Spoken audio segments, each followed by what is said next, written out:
crítica, y en este momento lo que más estamos viendo ahora ya no es el cuadro agudo, sino todo lo que ocurre después de la persona que ya tuvo COVID. Así que estamos viendo todo lo que es el post-COVID y es parte de lo que les vengo a traer en el día de hoy. No sé si desde la Secretaría ya me habilitaron a compartir pantalla. Sí, ya puedo compartir. Bien.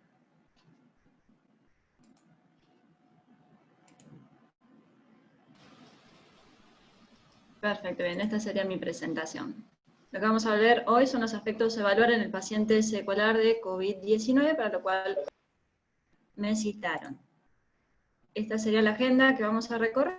Algunas consideraciones básicas acerca de qué sabemos del virus, lo cual no es mucho todavía.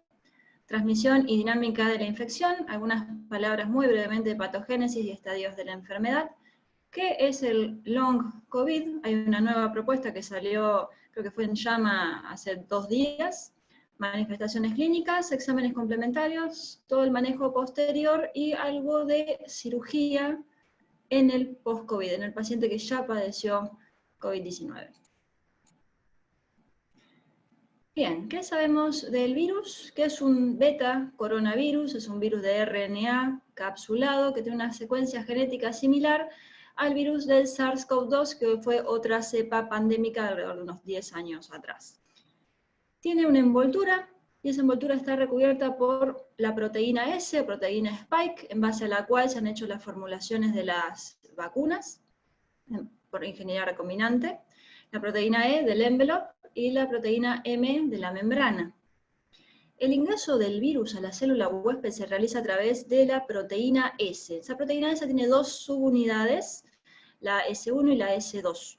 La subunidad 1 de esa proteína S contiene una porción que es el receptor binding domain, el RBD, a través del cual se une a un dominio que tiene la peptidasa de la enzima convertidora de angiotensina 2, la AC2. No sé si ya han escuchado hablar al respecto.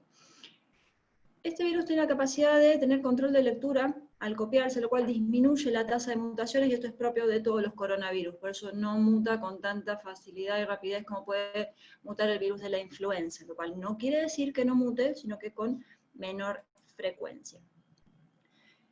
Esto a manera de gráfico, para que vean justamente cómo es la imagen del virión, con las proteínas de la cápsula y las espículas, la proteína S, a través de la cual se une al receptor de la enzima convertidora de angiotensina y entra a la célula, utiliza toda la maquinaria celular para copiarse, generar nuevos mirones y después excretarlos. En cuanto a transmisión y dinámica de la infección, algo interesante de la carga viral de cómo se comporta el SARS-CoV-2 es que tiene su pico en el tracto respiratorio desde las 48 horas previas al inicio de los síntomas, máximo el día que empiezan los síntomas en el paciente, y después se sostiene a lo largo de toda la primera semana hasta que va decayendo. A diferencia de cómo funcionaba el virus del MERS o el virus del SARS-CoV-1, que hacían su pico a partir de la segunda semana de inicio de los síntomas. Se puede encontrar PCR positiva en el tracto respiratorio del ARN viral en una media de 17 días, pero esto no tiene correlación directa con la infectividad. ¿Por qué? Porque lo que ya se encuentra después del día 9 son restos de ese ARN viral, pero ya son pedacitos de ARN roto, no tienen la capacidad de después cultivar en líneas de cultivo celular, no se pueden replicar. Cuando se han hecho distintos estudios, hasta el día 9 se pudo obtener ARN viral vivo, ya después lo que eran restos virales que no tenían capacidad de infectar a otra persona, lo cual es un dato de gran importancia. Esto a nivel general, para los pacientes que tienen infecciones graves, los inmunocomprometidos, se ha visto que esta eliminación, el shedding viral, puede ser de más de 2 semanas, incluso hasta 21 días, y se ha habido casos de más de 40 días de excreción viral en tracto respiratorio alto, en pacientes inmunocomprometidos, trasplantados, pero que no se correlacionaban con después desarrollo del virus en líneas de cultivo celular. Independientemente de si el paciente tiene cuadro clínico, si está sintomático, si está presintomático, todos contagian. Ese es el principal motivo por el cual se sigue sosteniendo la pandemia, porque aquellos pacientes que están verdaderamente asintomáticos y los presintomáticos tienen la capacidad de transmitir la infección porque tienen carga viral en la vía aérea superior. Se piensa que los pacientes verdaderamente asintomáticos tienen una carga viral menor de 10 a la 5, pero aún así tienen la capacidad de infectar, aunque con menor fitness. La transmisión es por gotas de secreciones respiratorias. Estas gotas de secreciones respiratorias pasan de persona a persona al hablar, toser, menos de 2 metros, sin elementos de protección personal, y si después contaminan las manos o las superficies, ahí se produce la transmisión por fomites. En el caso de que se produzcan instrumentaciones de la vía aérea superior o la cavidad orofaringea, allí se producirían los aerosoles que tienen, bueno, la capacidad de también contagiar.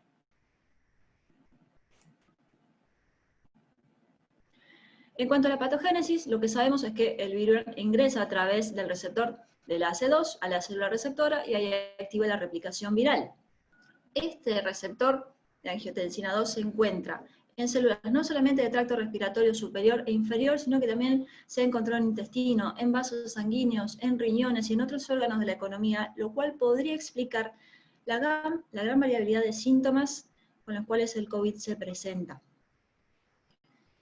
El outcome clínico que va a tener el paciente se podría encontrar influenciado, y esto sigue siendo motivo de estudio y discusión, por factores propios del virus, factores propios del huésped de la persona y de la respuesta inmunológica.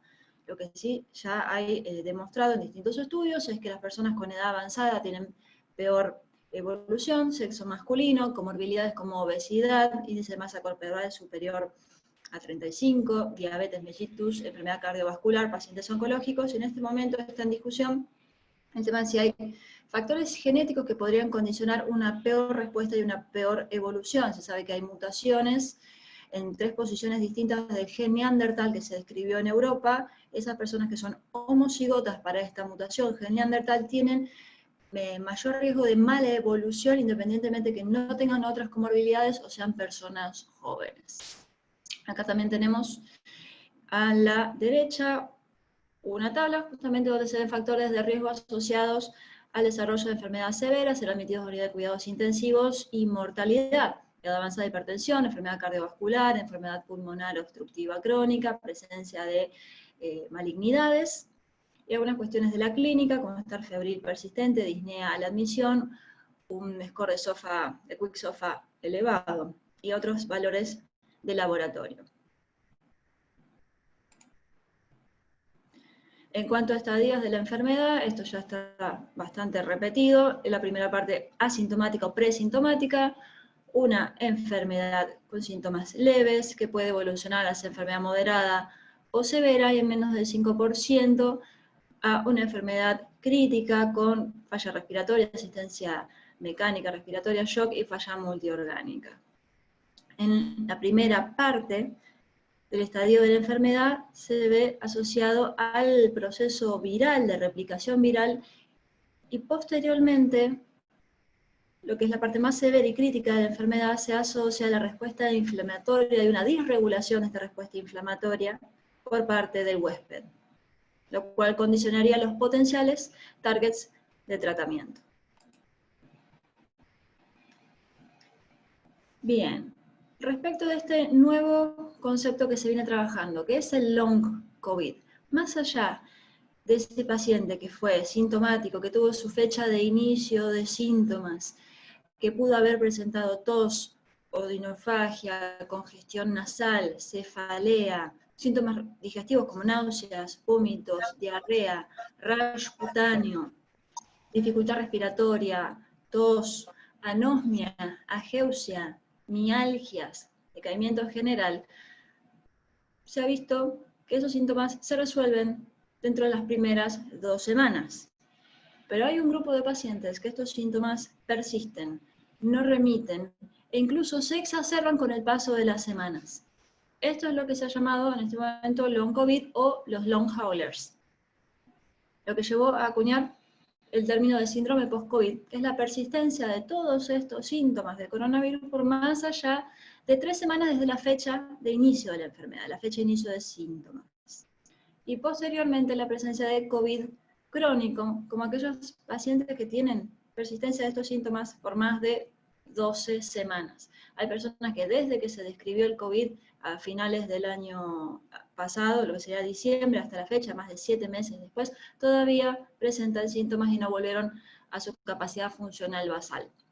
Según los distintos reportes, distintos estudios, la prevalencia varía entre el 10 y el 71%. Hay un estudio muy interesante que sacaron los británicos en base a una aplicación donde los pacientes autorreportan sus síntomas, y realmente el 71% de los pacientes a más de 3 semanas todavía presentaba al menos un síntoma. Las secuelas a mediano y largo plazo aún todavía no se conocen porque todavía no se han generado estudios de seguimiento que superen los 90 días. Puntualmente, las causas por las cuales un paciente puede evolucionar hacia long COVID no están definidas y pueden ocurrir luego tanto de enfermedades leves como severas. Incluso pacientes asintomáticos inicialmente, posteriormente pueden desarrollar síntomas compatibles con long COVID. Se han hecho algunos estudios, uno bastante reciente respecto de predictores de long COVID, que lo asocian a haber presentado en la primera semana 5 síntomas o más, tener más de 70 años, entre los síntomas tener cefalea, odinofagia, pérdida de la voz. Después veremos si estos estudios que son descriptivos realmente demuestran ser verdaderos predictores o no.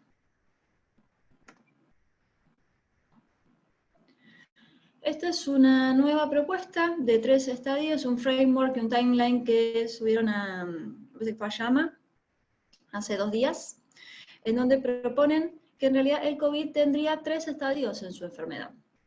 Un primer estadio, que es la enfermedad aguda, en donde encontramos replicación viral, una respuesta inicial del sistema inmunológico del huésped, la presentación clínica, tiene fiebre, tos, falta de aire, mialgias, dolor de cabeza, dolor de garganta, diarrea, náuseas y vómitos, pérdida del gusto del olfato, dolor abdominal, y a nivel de laboratorio se ejemplifica con la presencia de un test viral positivo, que puede ser de antígeno o por RT-PCR, con detección de ácidos nucleicos, y posteriormente a las 2 semanas, detección de anticuerpos positivos. En cuanto a lo que es anticuerpos, lo primero que sube es la IgA, posteriormente sube la IgM el día 7, entre el 5 y entre el 8, y a partir del día 9 a día 10 ya podemos encontrar IgG. Esto es bastante particular del SARS-CoV-2, en el cual prácticamente en simultáneo podemos tener detección de IgG e IgM. Esto sería para las primeras 2 semanas. A partir de la semana 2 ya vemos la enfermedad post-aguda hiperinflamatoria, en la cual hay una desregulación de la respuesta inmunológica del huésped, más caracterizada con síntomas gastrointestinales y cardiovasculares, manifestaciones dermatológicas y las membranas mucosas, afectación respiratoria, neurológica. Puede tener o no todavía excreción viral, así que el test de RT-PCR puede ser positivo o negativo, y también vamos a tener, en este caso sí o sí, respuesta inmunológica detectable con anticuerpos positivos. Y a partir de la semana 4, ellos plantean, no la 3, como anteriormente era el long COVID, ellos plantean a partir de la semana 4 lo que serían las secuelas tardías. Todavía el camino fisiopatológico no está dilucidado, con la presencia de manifestaciones que vamos a charlar más adelante, cardiovasculares, pulmonares, neurológicas, psicológicas, en las cuales el laboratorio se acompaña, todavía no está muy bien definido, con una respuesta virológica se supone negativa, y a definir también la parte de los anticuerpos. Esto es muy reciente, tiene 48 horas, restará validarlo. En cuanto a las evidencias del long COVID, en long hauler hay realmente muchos artículos publicados que se vienen justamente estudiando los ingleses, cuánto realmente dura el COVID. Está una aplicación de celular donde ellos registran todos los días, los mismos pacientes se autorregistran los síntomas,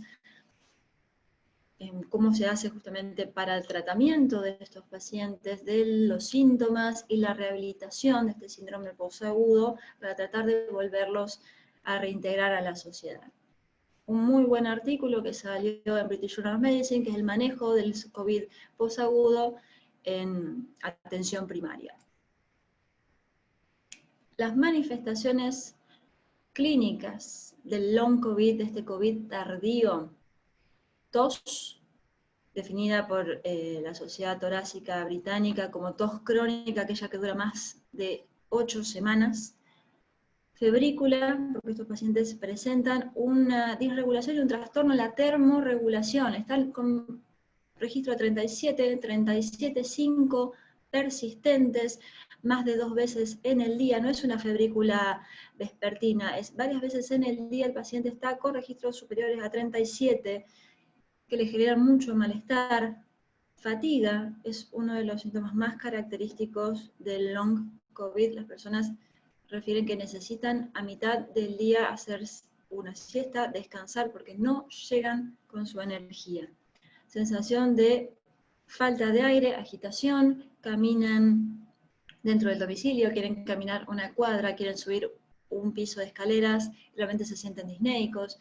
Algunos incluso tienen sensación de falta de aire al querer hablar o realizar actividades de la vida diaria como higienizarse. Dolor torácico, que tiene que ser claramente evaluado para descartar que no sea un dolor torácico de causa cardiovascular, que sea solamente algo musculoesquelético. También se ve asociado el dolor torácico a los casos de pericarditis. Cefaleas intensas, holocranianas, retrooculares, que no ceden con analgésicos. Dificultades neurocognitivas, lo que se describió como el brain fog. Son personas que habitualmente, jóvenes, trabajadoras, con buena agilidad mental, posteriormente encuentran dificultades para volver a sus tareas de la vida diaria, presentan olvidos, lentitud mental para razonar, para realizar tareas complejas, mialgias generalizadas, a predominio dorsolumbar y en miembros inferiores, debilidad, más compatible con una polineuropatía, trastornos gastrointestinales, se ha visto diarreas coleriformes que generan deshidratación, grandes pérdidas de peso, más del 10% del peso corporal total, con disbacteriosis intestinal. Y esto también se ve asociado a que hay eliminación de partículas virales más de 70 días de SARS-CoV-2 en materia fecal, aunque nunca se ha demostrado hasta la fecha realmente transmisión oral fecal del SARS-CoV-2.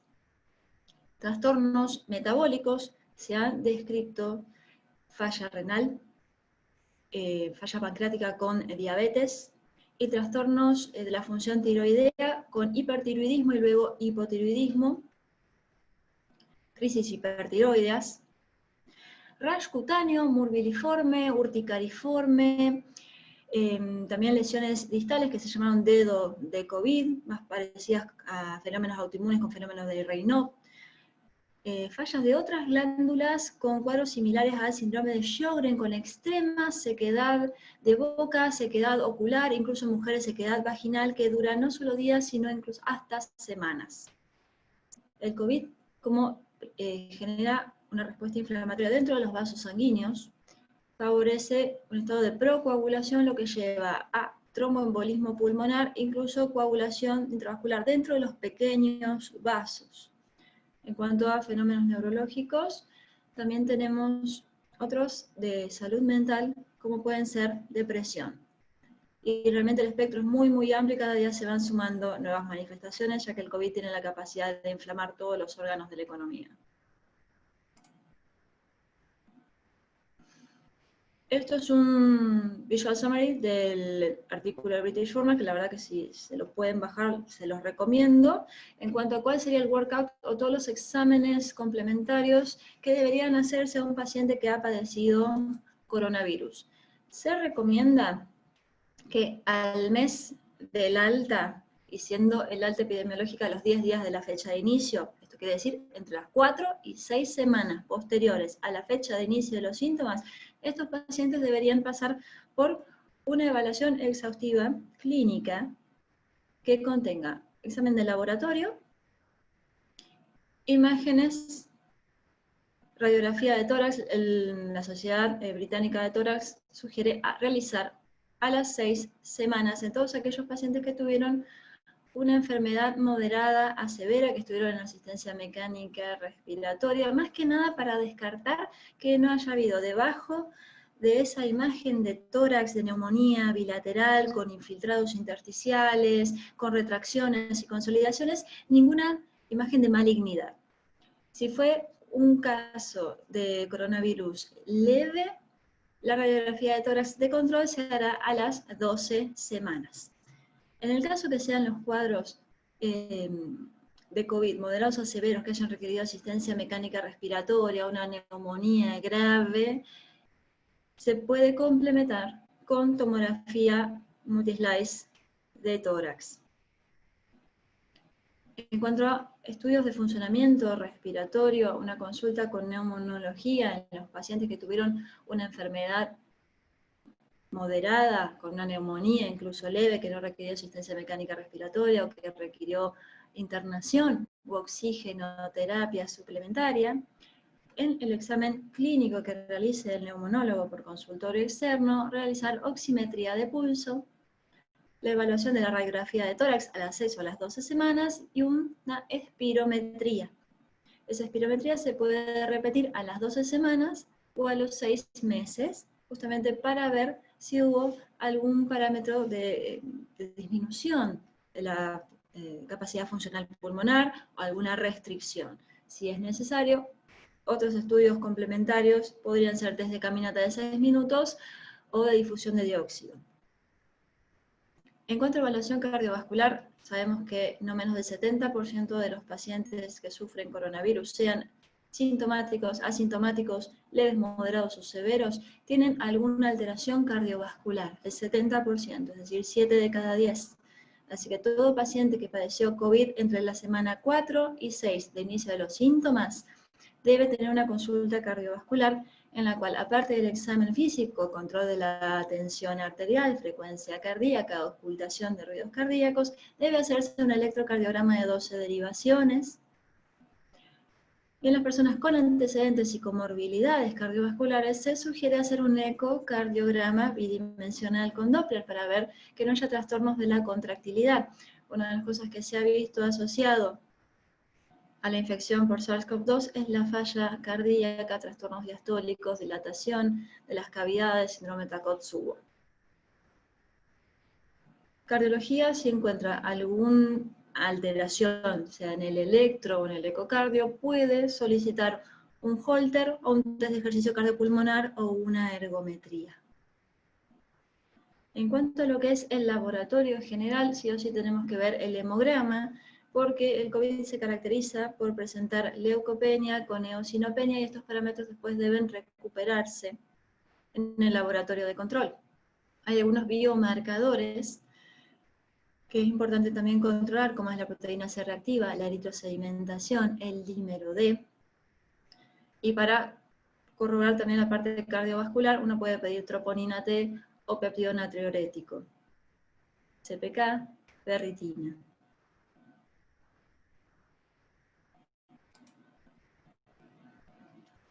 Hay algunas escalas que se están proponiendo todavía validarlas justamente para ver el estado funcional de la persona posterior a haber padecido COVID-19 y que esto nos permita directamente guiar un tratamiento de rehabilitación de la persona que es cardiopulmonar. Todo lo que va a ser el manejo posterior de una persona afectada por long COVID o un COVID crónico va a ser en este momento guiado por los síntomas que tenga el paciente.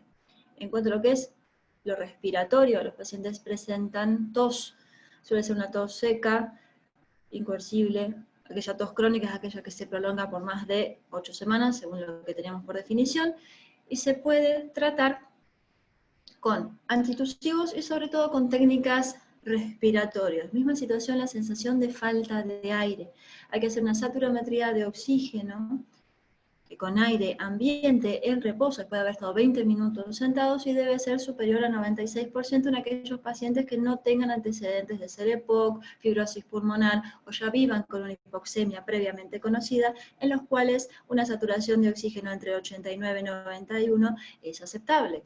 Cualquier paciente que satura menos de 93 aire ambiente en reposo sin antecedentes previos de problemas pulmonares requiere una valoración más exhaustiva por neumonología, igual que una persona que saturando 96 en el consultorio se le hace caminar o se le hace subir un piso de escaleras y volver y baja más de 3% de la saturación, también merece una evaluación más exhaustiva.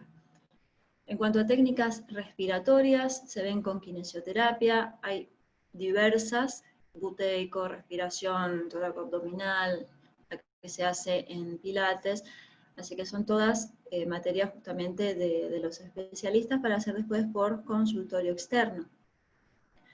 En cuanto a lo que es fatiga y retorno al ejercicio, muchos pacientes jóvenes oligosintomáticos rápidamente quieren retornar a la actividad física, a entrenar, a correr. Hay atletas que sufren COVID y ven que su capacidad funcional pulmonar posterior a la infección no es la misma de antes. Todas estas personas deben pasar por una evaluación cardiovascular antes de volver a retornar al ejercicio, por lo menos al mes de haber tenido el inicio de los síntomas. Hay una escala justamente que menciona, la tenemos aquí a la izquierda, que para aquellos pacientes que tuvieron enfermedad leve, al menos una semana solamente de caminata, pilates, estiramientos, antes de poder empezar a hacer ejercicios de mayor intensidad.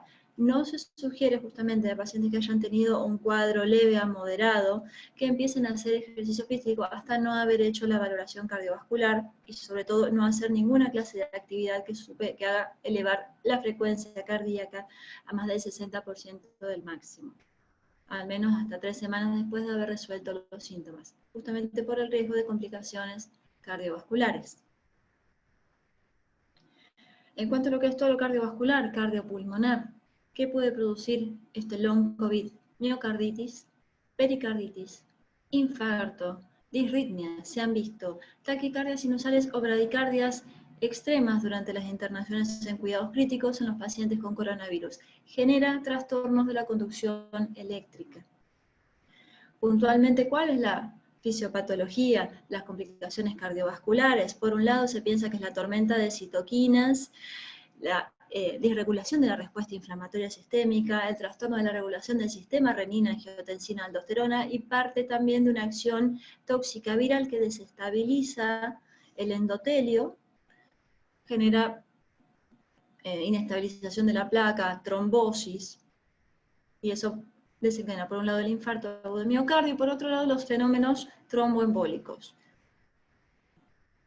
Este tromboembolismo es una de las causas por las cuales muchos pacientes fallecen después de la segunda semana de inicio de síntomas, cuando pensaron que los síntomas iniciales estaban desapareciendo al momento del alta de las internaciones. Y es motivo por el cual está todavía en discusión cuál es el tratamiento preventivo del tromboembolismo pulmonar en los pacientes con coronavirus. Ambulatorios, internados en sala general en cuidados críticos y aquellos que han estado internados y posteriormente se van de alta.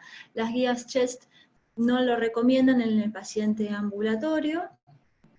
La sociedad británica, British Thoracic Society, sí lo recomienda, al menos 4 semanas post-alta. Todavía no hay un consenso realmente entre las distintas sociedades. Lo que sí se sabe es que aquel paciente con la enfermedad moderada, la crítica, que está en cuidados intensivos, debe recibir profilaxis antitrombótica a menos que no tenga alguna contraindicación o el riesgo de sangrado supere el potencial beneficio. Y sí o sí, todo paciente con evidencias de enfermedad tromboembólica debe recibir tratamiento, no profilaxis, para enfermedad tromboembólica pulmonar o trombosis venosa profunda, idealmente con heparinas de bajo peso molecular, preferentemente por sobre los anticoagulantes orales. También se ha visto disfunción ventricular, pacientes que ingresan con una fracción de eyección normal de 60-70% y en la semana posterior a la internación, sin haber mediado otra cosa más allá de su COVID, presentan falla cardíaca con disfunción ventricular con fracción de eyección del 20%.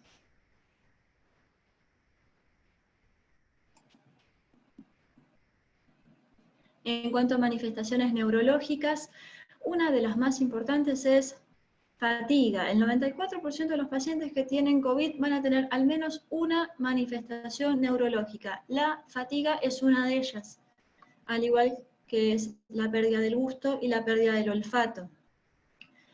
La membrana olfatoria, la nariz, está llena de receptores de reina-angiotensina, los AC2, y a través de allí ingresa el virus. Parte de la acción citopática del virus es la destrucción de los receptores en nariz, por lo cual se pierde la capacidad de percibir los olfatos, percibir el gusto. En algunas personas esto dura algunos días, en otros ha pasado más de 3 meses antes de que el gusto y el olfato regrese.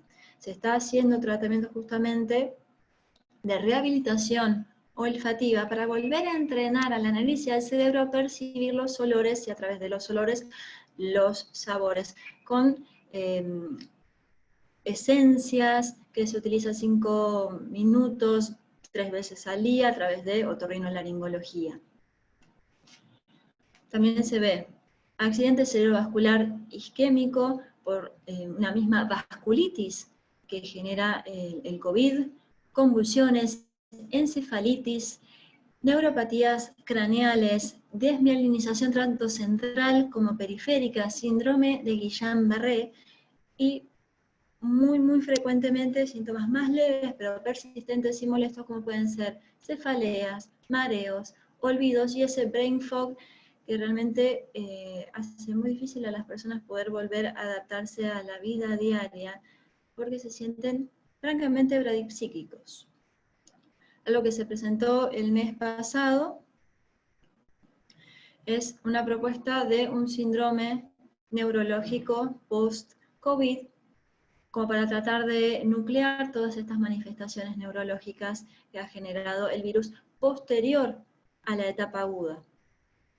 Así que el trípode sobre el cual se basa todo lo que es la valoración y el acompañamiento de un paciente con manifestaciones post-COVID incluye neumonología, cardiología y neurología, que son justamente los 3 principales. En base a cualquier otro hallazgo que se haga en cuanto a la valoración del laboratorio, examen físico, se irán incorporando los restantes profesionales para darle un tratamiento más holístico.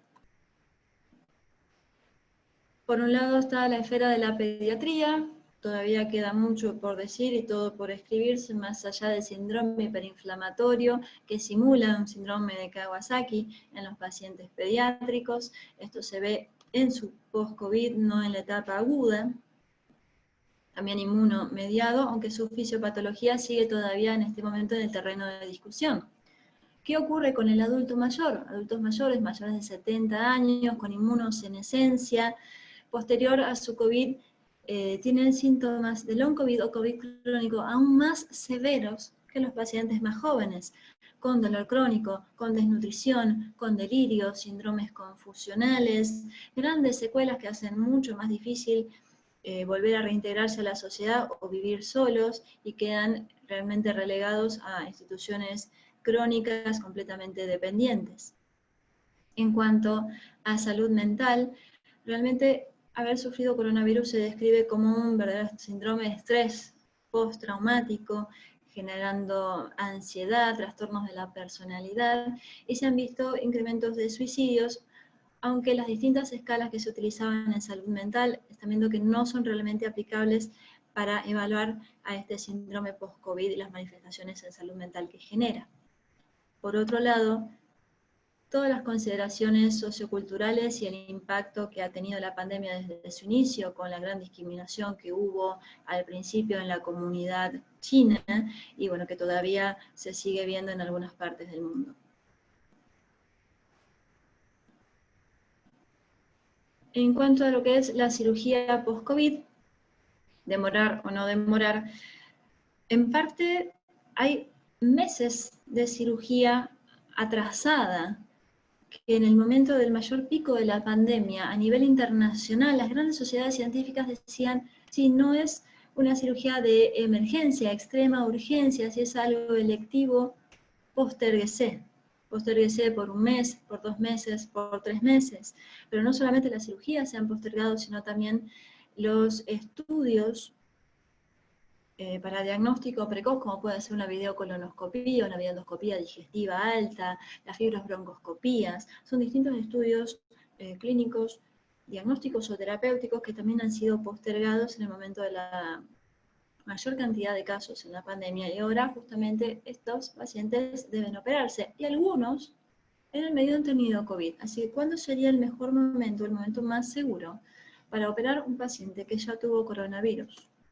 Bueno, esta pregunta todavía no está respuesta. Hay distintas propuestas o recomendaciones de las sociedades científicas, como puede ser de la IEA o el Colegio de Cirujanos en Estados Unidos, en los cuales hacen las siguientes propuestas: que la evidencia actual sugiere que los pacientes con COVID positivos que han tenido un diagnóstico 7 días antes o hasta 30 días después presentan un riesgo aumentado de complicaciones posoperatorias. Esto sí está fehacientemente demostrado, que operar a una persona con COVID le aumenta el riesgo de mortalidad por el solo hecho de tener coronavirus. Una persona de la misma edad, mismo sexo, mismo peso, mismas comorbilidades, con y sin COVID, operada de lo mismo, solamente por COVID va a tener aumentado su riesgo de mortalidad. Así que esto realmente plantea un primer problema. Así que, ¿cuáles son las opciones de estas recomendaciones? Algunas se basan en el uso de test de ácidos nucleicos, otras se basan en el tiempo en función de la fecha de inicio de síntomas, y después hay recomendaciones híbridas o combinadas. ¿Cuáles son los esquemas? Primeramente, como habíamos dicho, cualquier paciente que ha padecido coronavirus, idealmente a partir de la semana 4 a 6, debe tener una evaluación cardiovascular, cardiología, respiratoria, y si presenta síntomas neurológicos, por un neurólogo. Por un lado, plantean cirugía 4 a 6 semanas desde la fecha de inicio de síntomas, se haría con protocolo no COVID, elementos de protección personal habituales, y se sugiere no testear al paciente. Si la cirugía se hace entre 2 y 4 semanas de la fecha de inicio de síntomas, se solicitaría un test de ácidos nucleicos a ver si todavía tiene eliminación viral de partículas virales en vía aérea superior, y una de las cosas que se puede hacer es pedir que nos den la cantidad de ciclados, el CT de esa PCR.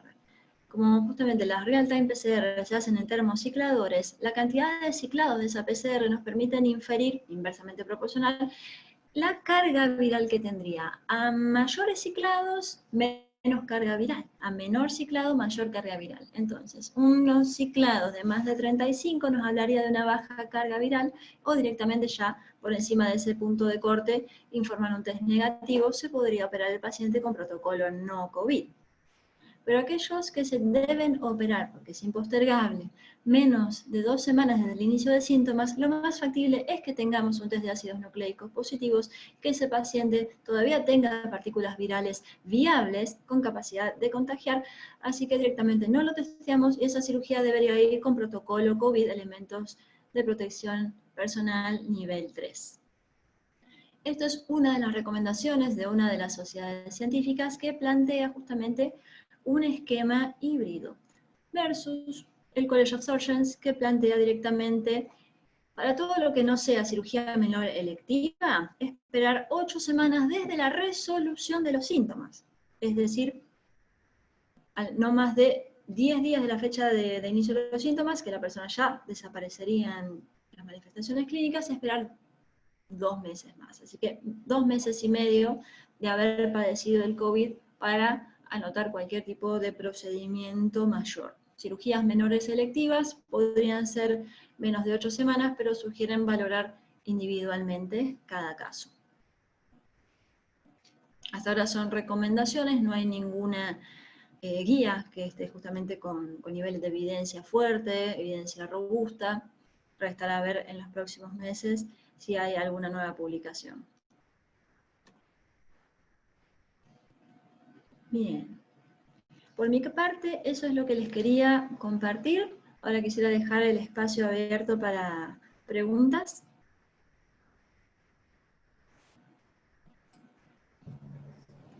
Adelante, Máximo, con el tema de las preguntas.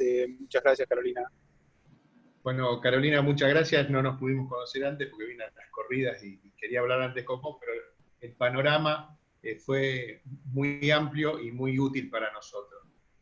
Una pequeña acotación, tenemos un panorama, pero tenemos que acotarlo después a la evaluación preanestésica, que es lo que nos interesa a nosotros para ver cómo funcionamos en el perioperatorio. Y llama poderosamente la atención, y lo que vos bien lo dijiste, hay recomendaciones de sociedades, lamentablemente son todas de cirujanos, traumatólogos, incluso cirujanos oncológicos y ginecólogos, y no hay ninguna recomendación aún de las sociedades anestesiológicas, por lo menos en lo que estuve buscando yo, que me hubiera gustado encontrarlas. Pero son bastante interesantes las guías, las recomendaciones que tenemos, y proponemos en algún momento trabajar para convertirlas en guías lo posible. Bueno, está abierta si quieren en el chat poner alguna pregunta en consideración de Carolina. Una de las cosas que se habían comentado era justamente la hiperreactividad bronquial que queda en el tracto respiratorio posterior a cualquier infección viral, incluso hasta 2 meses posterior.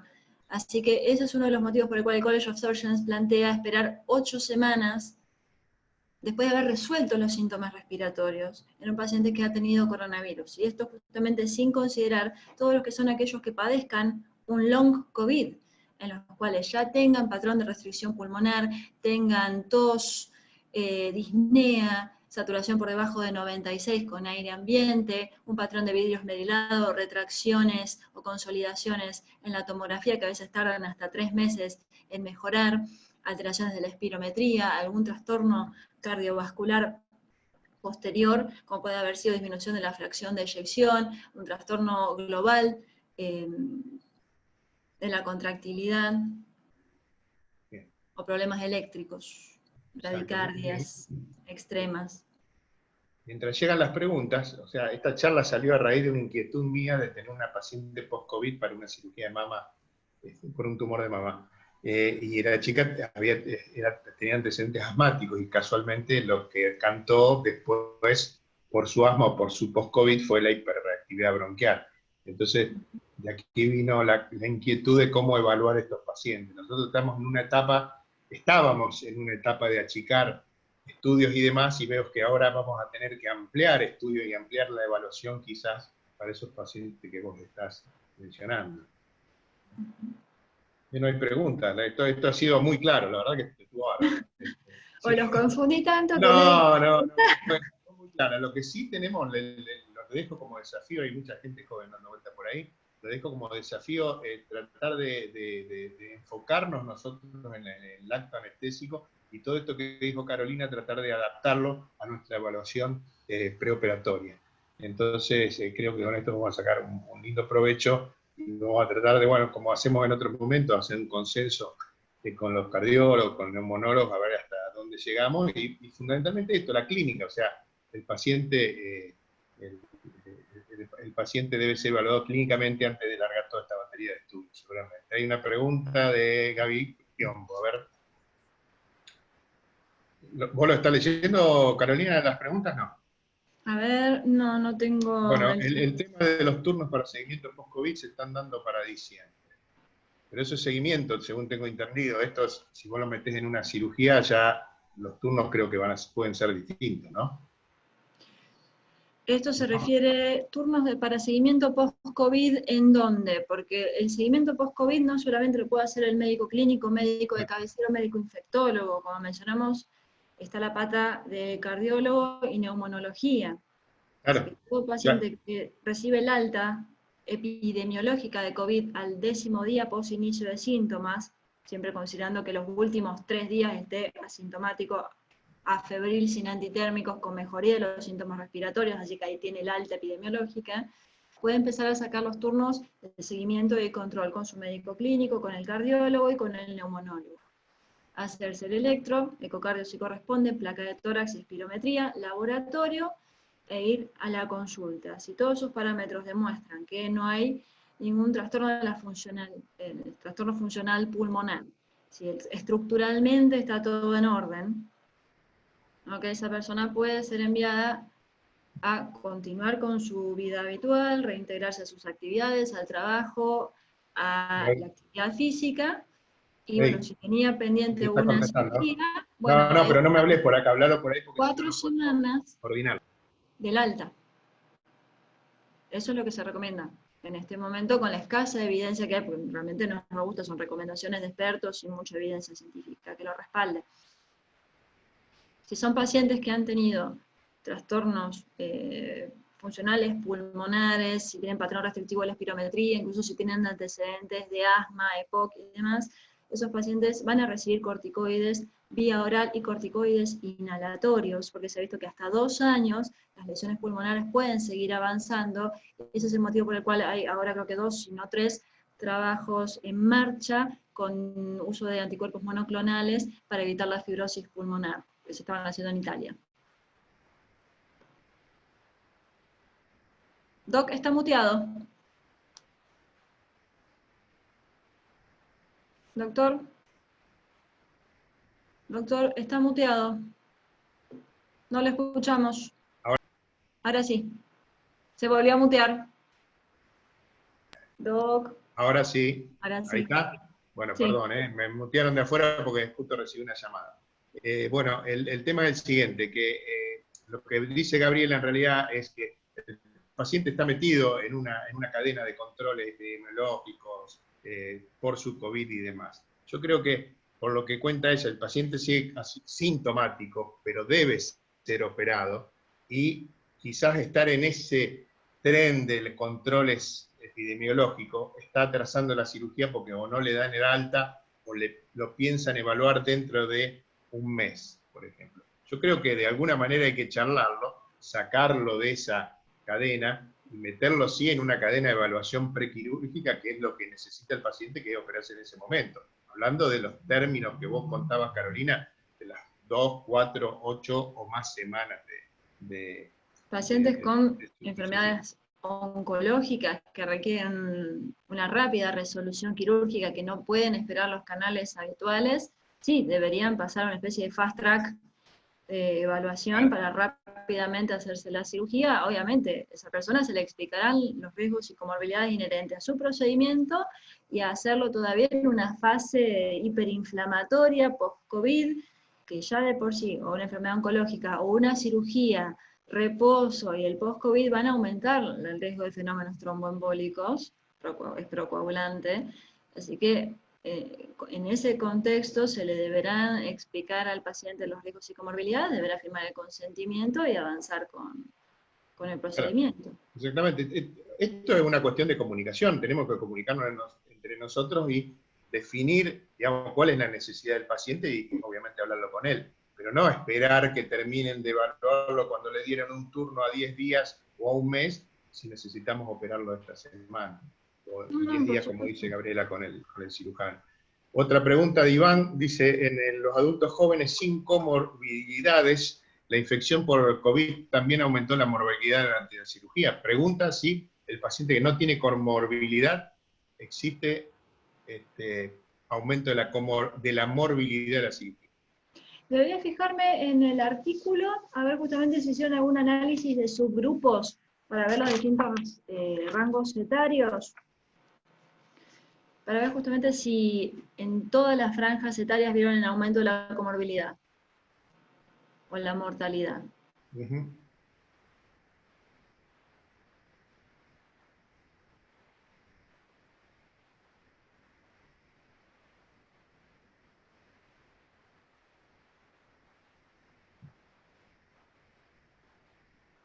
Pero lo que sí se ha visto es que independientemente de la edad, el SARS-CoV-2 tiene la capacidad de inflamar. Y hemos tenido que lamentar fallecidos de entre 20 y 30 años sin ninguna comorbilidad previa por COVID-19.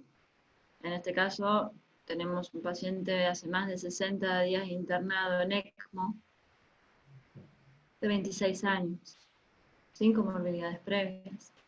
Así que el solo hecho de ser una persona joven y sana no es un factor de protección. No quiere decir que vamos a tener un COVID asintomático o oligosintomático, incluso tampoco dice que vamos a estar exentos de padecer un síndrome post-COVID, porque está relacionado a la hiperrespuesta inmunológica. Y esa respuesta hiperinmune tiene que ver con la tormenta de citoquinas, la capacidad de liberar interleuquina 1, interleuquina 6, factor de necrosis tumoral, interferón. Y... a pesar que suene poco serio y poco estricta la cuestión, si podemos extrapolar algunas cuestiones de la vida diaria que han llevado a personas jóvenes que han vuelto prontamente al deporte y han presentado síntomas haciendo el deporte, como el dolor torácico o la disnea, habiendo sido sanos y deportistas previamente, esto podemos decir que a lo mejor durante una cirugía, durante un postquirúrgico, persista la cuestión de la inflamación y puedan presentar complicaciones que quizás no lo hubiéramos tenido en cuenta en otro momento en esa persona sana. Uno podría hacer esa inferencia, que independientemente de la edad, el cuerpo está inflamado igual. Por tanto, una cirugía mayor podría tener tal vez una mayor mortalidad que en esa misma persona sin haber padecido el COVID reciente. Y encima se suman dos cuestiones inflamatorias, la del COVID y la del estrés quirúrgico, o sea que el menudo provecho sacará al paciente pobre de dos reacciones inflamatorias, seguramente. Exacto. ¿Alguien más que tenga alguna pregunta? No sé si están contestadas las dos preguntas, levanten una manito. Si ¿Un comentario, un pulgar, algo? Un dedito, por favor. Sí, si me permiten, una consulta, Máximo, para Dale, Carolina, sí, dale. respecto al tema de la embarazada con COVID. ¿Qué nos podría aportar? Que hemos tenido algunos casos ahí en la maternidad. Bien, están surgiendo cada vez más artículos al respecto de que la embarazada, en un primer momento se pensaba que no era como la influenza, que aumentaba la mortalidad, que el COVID era bastante más benigno en la embarazada. Ahora hay algunos casos en los cuales se detecta acción citopática y se rescatan partículas virales de las vellosidades coriónicas, así que esto es un fenómeno proinflamatorio.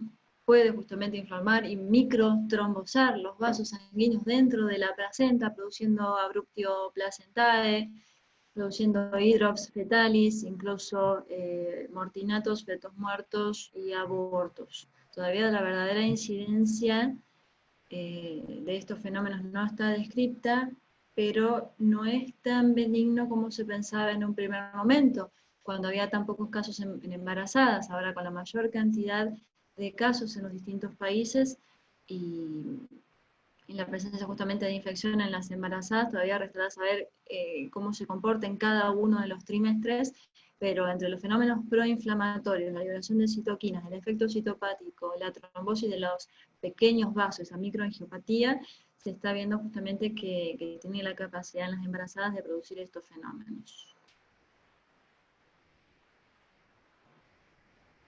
Bueno, ¿alguno más? Sí, hola, hola doctora Carolina Subirá, hola Máximo y hola a todos. Creo que la charla ha sido extremadamente clara.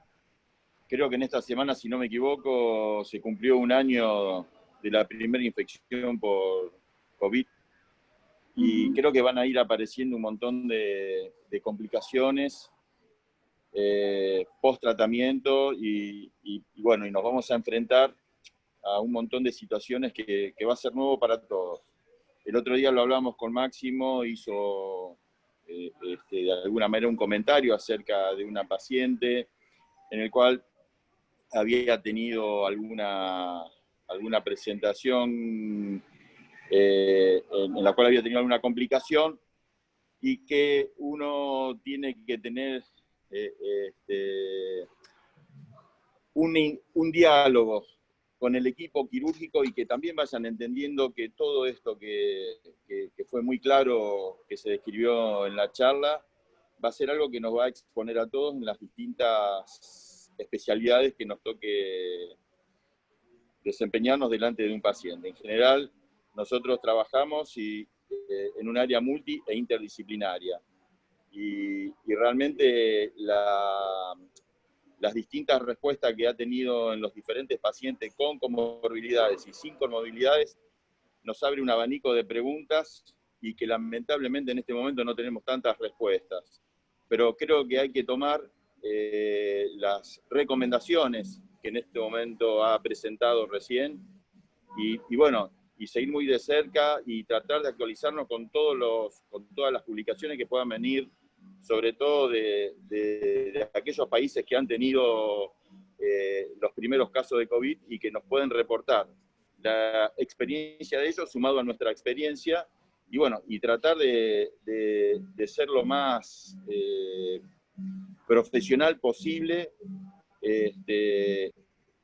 tratar de actualizarnos permanentemente porque creo que van a ir apareciendo un montón de situaciones que no las tenemos contempladas. Es nuevo para todos, pero a nosotros sí se nos plantea, a todos en particular, pero en esta charla en particular por anestesiología, las cuestiones legales que se puedan llegar a presentar cuando un paciente vaya a cirugía, ¿no? Así que creo que hay muchas preguntas que a veces, bueno, son las primeras respuestas que estamos teniendo en función de lo que usted recién nos presentó excelentemente y hay que estar muy atentos. Sinceramente es algo nuevo para todos y que realmente uno le presenta angustia por las diferentes respuestas que están teniendo pacientes e incluso gente conocida y amigos, vecinos, familiares, en el cual realmente es algo bastante inquietante, nada más, simplemente eso y la felicito por la charla. Muchas gracias. Bueno, no hay más preguntas, podemos cerrar. Sergio, ¿te parece? Sergio, estás ahí. Esto es... Sí. Bueno.